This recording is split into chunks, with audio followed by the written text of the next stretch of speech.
Hey everybody, welcome to Bible Over a Beer. I'm Randy. And I'm Steve. Cheers. Cheers, salute. Back in the studio. It's good to be back with my friend Steve, live. Well, not live for you, but live for us. Exactly. Face to face. Face to face. Gotta love it. And even though he's super tan, look at that. Little tan. Yeah, I have the lights adjusted so he doesn't look so tan, but... Had a great time, but it's always good to be home. So, we're continuing on with Samuel's. We're going to cover chapter 16 through 24. Let's get going. Start us off, man. Take it away, Randy. Samuel 1 starts with Samuel anoints David. Now, this is really the beginning of King Saul's, I think, downfall from here on out. Yeah. We learned, we left off in the last video where he was, God disregarded, kind of left him. He was not in his favor. He didn't get rid of him like in the past. We've kind of learned that everybody he's lost favor with, you know. Right, yeah. Not, at least the priest line. The priest line died. I mean, they were gone. Right. But the king line, so far, Saul's still there. Yeah. So. Yeah, so that was interesting that, kept him around. Yeah, must have had a reason. Yeah, he didn't kill the judges either. Come to find that out, so it was the priest that got it. So, well, I think they're maybe held more accountable. But so chapter 16 starts. The Lord said to Samuel, "How long will you mourn for Saul, since I have rejected him as king over Israel? Fill your horn with oil and be on your way. I am sending you to Jesse of Bethlehem. I have chosen one of his sons to be king." Have we heard of Jesse before? Is that a? So, my brain's foggy on that. Yeah, I don't recall. So. Yeah, it seems like a new name. Yep. But he was in favor. I mean, as we'll learn, he was a upstanding man, same as I think Saul's father too, right? So they were both from a good lineage. Right. So obviously, this is going to be Saul's future replacement. So Samuel did what the Lord said. When he arrived, Samuel saw Eliab and thought, surely the Lord's anointed stands here before the Lord. So he's talking about, I think Eliab had 8 sons? 7. 7 sons? I believe 7. And one of them was a good-looking, strapping young man, and I think Samuel looked at him and thought, oh, he's definitely looks like a king. Exactly. Right? But the Lord said to Samuel in verse 7, "Do not consider his appearance or his height, for I have rejected him. The Lord does not look at things people look at. People look at the outward appearance, but the Lord looks at the heart." So, I think you're right. He had more sons because Yep. So basically, Samuel asked Jesse, or told Jesse that he had all the sons come to Samuel. Well, he had the family consecrated, right? Yeah. Because he's going to choose one. Now, Samuel knows this. I don't think he's told. Well. So anyways, yeah, so continue. So he's already consecrated them, so they're ready to go, but... all the sons were rejected. Well, all the ones that praised him before, yeah. So Jesse says to Saul, oh, they're still the youngest, and he's tending the sheep. And Samuel said, well, go and fetch him. Bring him here. And when he came, he was glowing with health and had a fine appearance and handsome features. Not that that matters to God, though. Which is interesting, because he brought it up. Yeah, right. But again, as a human, this is what Samuel's seeing, right? Yep, exactly. And then the Lord said, "Rise and anoint him. This is the one." He's the one that chose. So, ta-da! David he was anointed, but he's far from being a king. But he is now the new chosen one. So Samuel anointed him. The Spirit of the Lord came powerfully upon David. That's in verse 13.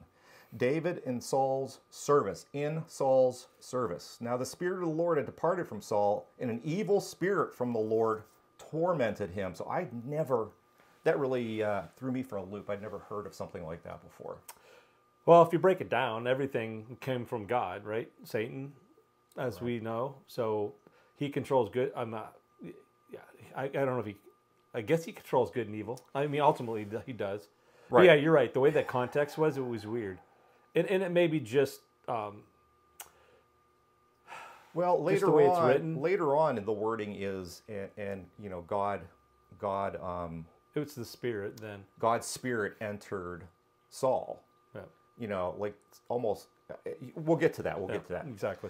So, but it was weird. So, so this is really Saul's, I guess, slow descent into madness. Yeah. I mean, this evil spirit takes him on, and he just becomes something else. Yeah, he gets angry. I mean, the gods left him, but God's has a plan, and that's what I see from this. Which, because it seems weird, but we're only part way through. We have still after this, we'll still have one more section to go in 1 Samuel, because there's a lot of information here. As we were having a hard time breaking it, because it kind of one story goes to another one. But as we'll find it here, I think there's in order for David to be looked on as to be the king eventually, Saul has to kind of fall apart, right? And he fell apart on his own, but now God's kind of poking him, So anyway, poking him with a stick, yeah, exactly. Yeah. So one of the servants said in verse 18, one of Saul's servants, I have seen a son of Jesse of Bethlehem who knows how to play the lyre. I have no idea what that is. He's a brave man and a warrior. He speaks well and is a fine-looking man, and the Lord is with him. We're talking about David. Yes, and I'm going to add what a lyre is, and it's not a person that lies. It's like a small harp, and I guess it was noted to calm people, soothe them. So, okay. So this evil spirit would come over Saul. He'd become this uncontrollable tyrant, and the lyre seemed to soothe him. Well, he was suggested that's where you're going now, I believe, with David. So Saul sent a messenger to Jesse and said, "Send me your son David." And when David came, Saul liked him very much, and he allowed David to remain in his service because he was pleased with him. Exactly. Chapter 17, David and Goliath. So this is I think we might have mentioned this at the end of the last video. Everybody's heard of David and Goliath. And I put that funny reference to the claymation series. Yeah, I remember nothing to do with. Yeah. But it set it up, And as a little kid, having not really gone to church, I love that show, but I had no idea about the reference. But they did reference God a lot. Yeah, in that. we had peer shows back in the day, and I loved the voice. Gee, Davey. I forgot about that. So we're going to start with verse 17. Philistines gathered their forces for war. So this is a back and forth really between the Philistines and Israel. They were going at each other at this period. The Philistines occupied one hill and the Israelites another, with the valley between them. A champion named Goliath, who was from the Gath, came out of the Philistine camp. Exactly. And it's interesting about this. We've heard about all the struggles and the battles. This is an interesting tactic now, because both sides faced off to go to battle, but they didn't battle. Philistines changed the rules this time. They said, we're going to send out a champion. Yeah. You beat him, we're your slaves. We beat you, we're your slaves. Or you're our slaves. So yeah, man, I've heard of that type of thing before. Instead of an entire army going to battle one against one, and I think we saw in the movie with Brad Pitt. That's right. Yeah. So yep. Achilles. It was. So this guy Goliath, he just scared Saul, and all the warriors were just absolutely. And this went on for 40 days. But morning and evening. He was 9 feet 9 inches tall. He wore. Oh, I didn't know that. Yeah, he wore.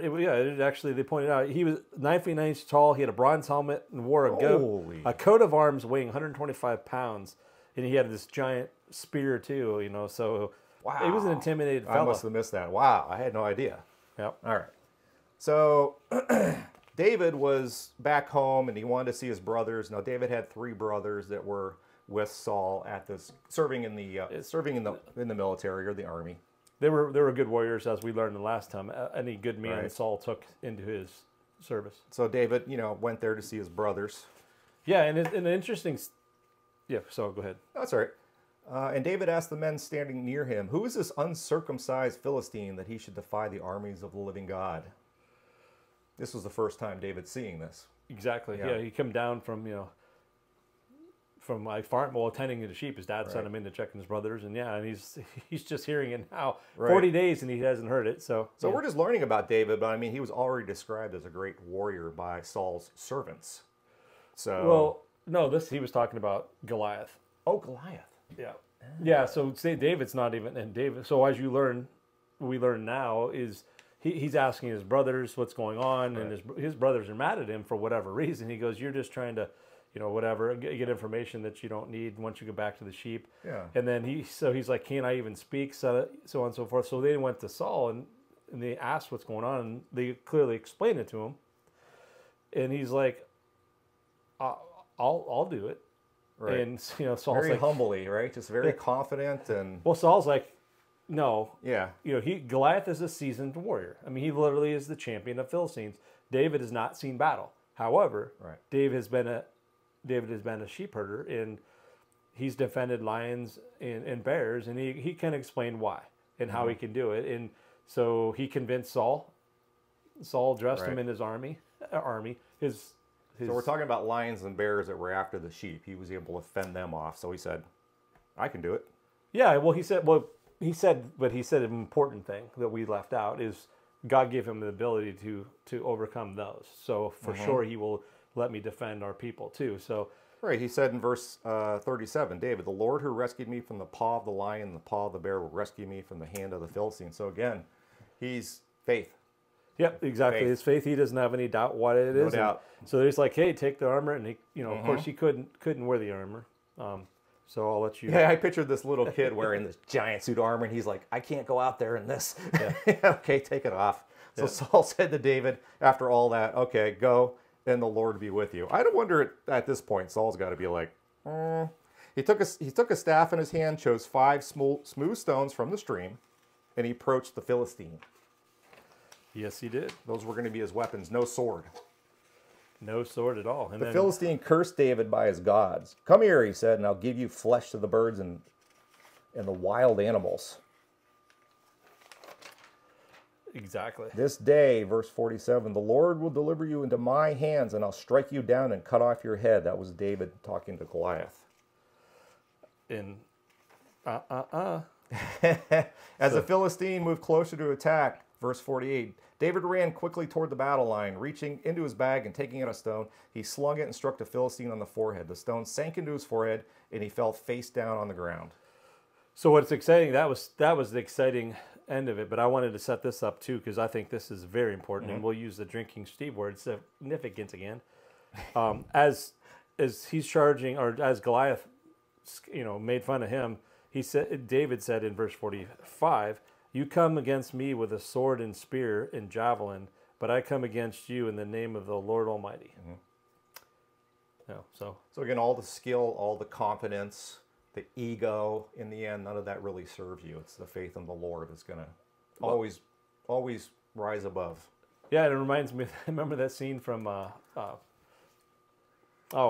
Wallace, that movie. Love that movie. They love that movie, but when he was going against that big dude, his buddy from childhood buddy, he threw the rock at him in his head. Forgot about the rocks. So Braveheart was the movie. So yeah, so this is David didn't have a clue. Sorry, not David, but Goliath didn't have a clue was coming, and so I wish I could have this kind of confidence. Maybe someday. David took the Philistine's sword and killed him. He cut off his head with the sword.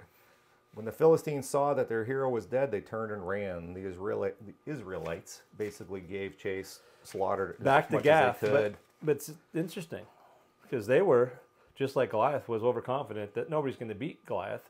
So they would, instead of upholding their word, becoming slaves, we're out of Dodge, buddy. God, I just that totally slipped my mind reading this. That they said, okay, whoever wins, that's it. But they gave chase and killed and plundered.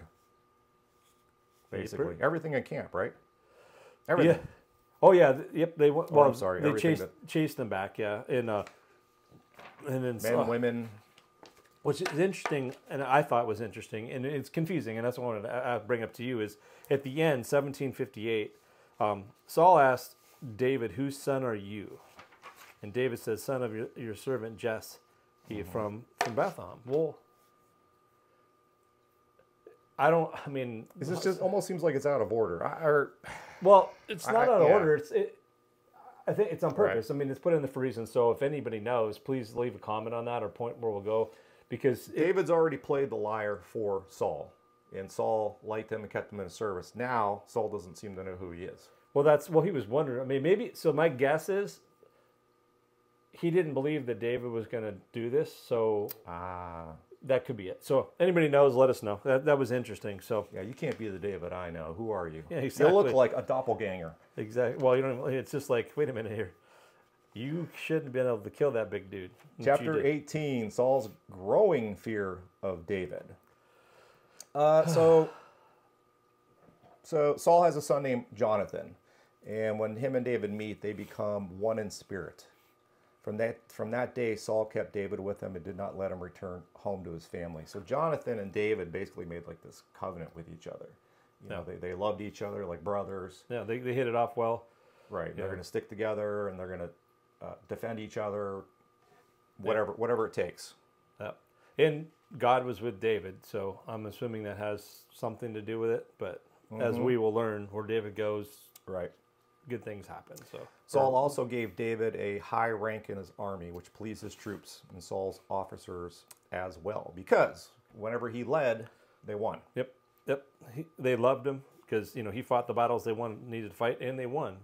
The most important part, right? Yeah. So when they would return from a battle, the women would come out and sing, "Saul has slain his thousands, and David his tens of thousands," and that really irked Saul. That made Saul angry. That's the beginning. Yeah, Saul's here and David's here, and now it seems like this is what Saul feels like is happening. Well, because we learned in the last chapter, Saul was a great prominent warrior himself, and he did tons of good stuff, but right. He's not that guy anymore. He like he said, he kept the spoils. God said, "You're done with my yes, my favor." So Saul was angry, and this refrain displeased him greatly. The next day, an evil spirit from God came forcefully on Saul, and he tried to kill David with a spear. He chucks it at him. I mean, could you imagine just sitting there saying, "Whoa!" Yeah, David's playing his liar, right? And he's doing all kinds of amazing things for Saul, his king, the anointed one, and this is how he's getting paid back. But again, Saul's not himself. Correct. He's jealous, and God's egging. I mean, I should not egging him on. He's using his plan in action. So, in my opinion. So basically, once that is over with, I think David left for a while, and then all of a sudden, Saul was like, "I got to get rid of this guy." So he sends him back to war, and Israel loved him. On his return, Saul said to David, "Here is my older daughter, Merab." So he's trying to bend now, or is he? "Well, I will give her to you in marriage. Only serve me bravely and fight the battles of the Lord." For Saul said to himself, "I will not raise a hand against him. Let the Philistines do it." So he's got a plan. Yeah, so a couple things, too. Part of the offer that Saul did for the battle of defeating Goliath was to offer his oldest daughter in marriage. So David is already supposed to get his daughter, but he didn't.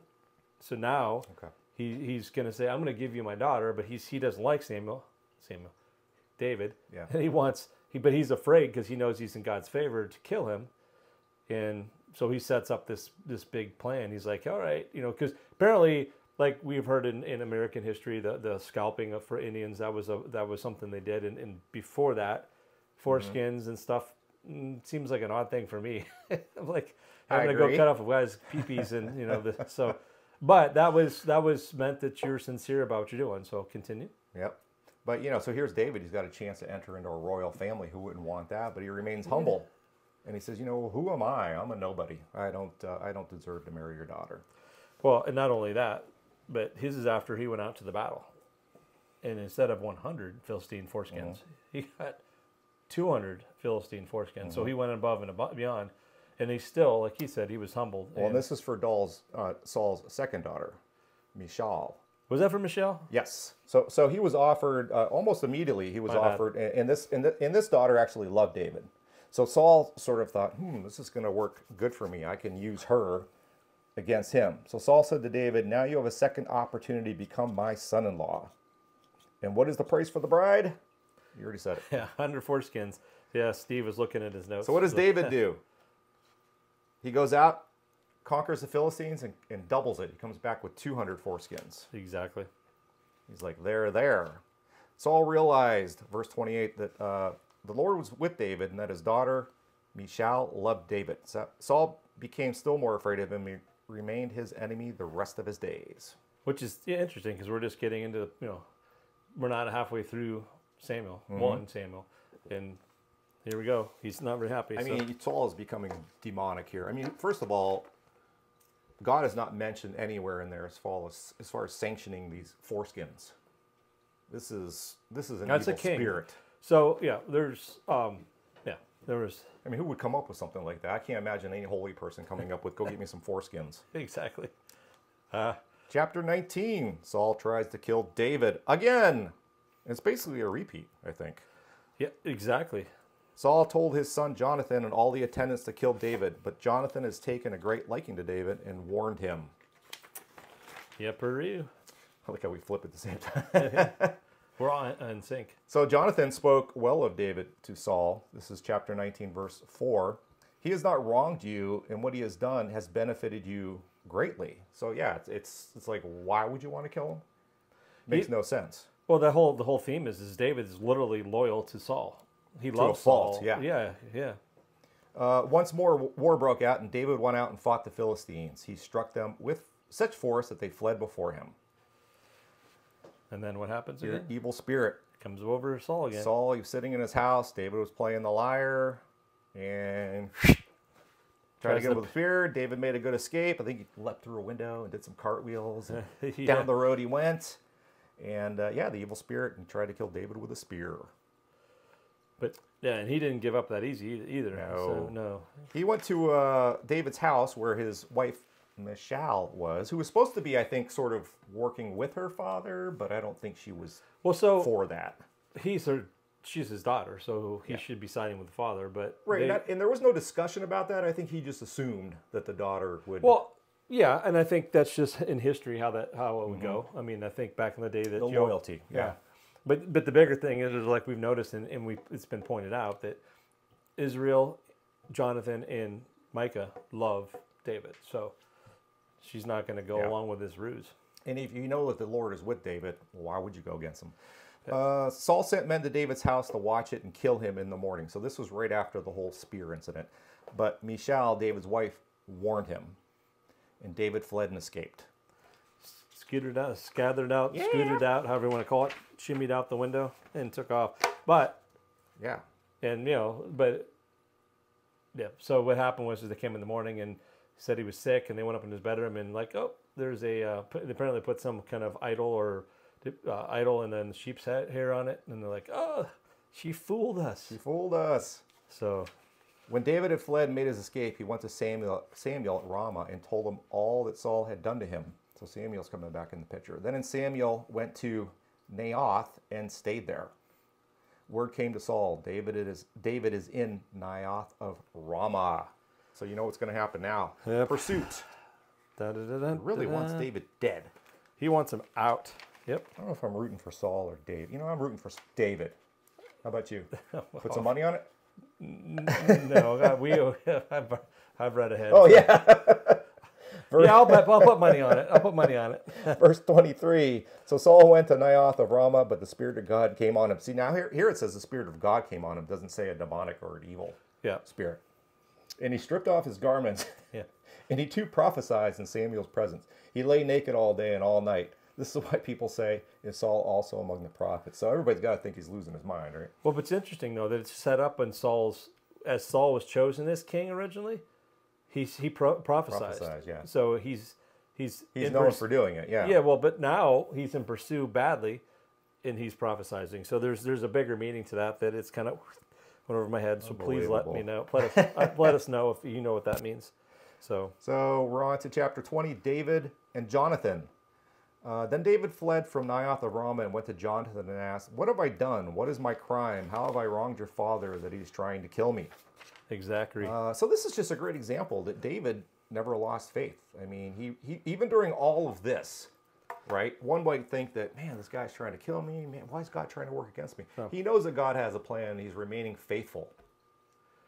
Even during this dire, deadly situation. He can't figure this out. He's like, this guy just hates me. He loves me. He hates me. He loves me. He hates me.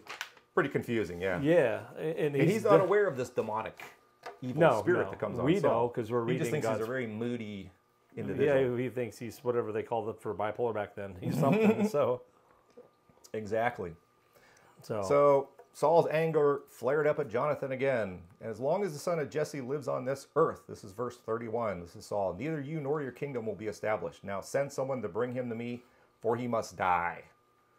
Verse 32, why should he be put to death? What has he done? Jonathan asked his father. But Saul hurled his spear at him to kill him. Then Jonathan knew that his father intended to kill David. Yep, so he thought not only threw the spear at David, he threw it at his son. He's mad. So they had said, David David and Jonathan had set up this little thing where David was supposed to be at this banquet with the king and a bunch of people, and he waited in a field. He didn't go to the banquet. And when Saul asked about David, he gave an excuse of why David wasn't there, and that's why he got angry. So they set up a little signal thing where Jonathan would go to the field, and he went to the field and said to David, "Go in peace." This is verse 42. "For we have sworn friendship with each other in the name of the Lord, saying, 'The Lord is witness between you and me and between your descendants and my descendants forever.' Then David left and Jonathan went back to town." So Jonathan's a pretty upstanding guy here. Yes, yep. And what you were saying is that he was supposed to do that festival meal, and he testing. So Jonathan was going to test his father. So their plan was, here's our plan. You stand here where you're standing today, and I'll come back. He's hidden in the field, and I'll shoot some arrows. And if I tell my servant boy, come close, if they're not as far as you, then you know that it's safe to come back. But he said, no, go beyond, then and then, so that's what happened. He tells his father, we learned, Randy said he hurled the spear at him. So he knew, okay, my father wants to hurt him. Yeah, so we went and shot the arrows, and, So Jonathan is now aware that Saul definitely wants David dead. Yep. So chapter 21, David at Nob. David went to Nob to Amalek the priest. And we've heard of Amalek before. Amalek, yep. David went to Amalek the priest. The king sent